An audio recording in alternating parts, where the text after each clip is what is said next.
ഇദ്ദേഹത്തിന്റെ ഗുരുവാണ് വിനീത് ശ്രീനിവാസൻ.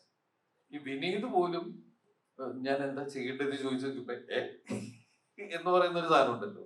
അപ്പൊ ആ ഒരു രീതിയിലാണ് എല്ലാവരും ഇതിനെ ബിഹേവ് ചെയ്തത്. ഇല്ല, എന്റെ ഫ്രീഡത്തിന് ഇതിനകത്ത് ഞാനൊന്നും ചെയ്തിട്ടില്ല. കാരണം ഇവർ കൺസീവ് ചെയ്ത സിനിമയാണ്.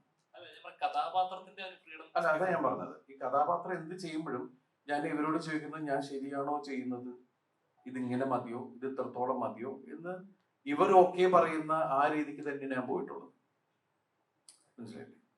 കഥാപാത്രം എന്ന് വെച്ചിട്ടുണ്ടെങ്കിൽ അതിന്റെ അളവ് പോലും നിശ്ചയിച്ചത് ഇവരാണ്. ഇങ്ങനെ ഇതാണ് നമുക്ക് വെച്ചത്. അതിപ്പോ അതിലെ എല്ലാ ആർട്ടിസ്റ്റുകളും, ലാലേട്ടൻ വരെ ഇപ്പോഴും ഞാൻ കണ്ടതിൽ ഏറ്റവും കൂടുതൽ ഒരു ഡയറക്ടറെ എന്താ പറയാ, ഭയങ്കര വാല്യൂ കൊടുത്ത് ഡയറക്ടർ പറയുന്നത് അങ്ങനെ തന്നെ മീൻസ് ഒരു ഇതുമില്ലാണ്ട് പുള്ളിക്ക് അത് ഓക്കെ ആണെങ്കിൽ ഓക്കെ.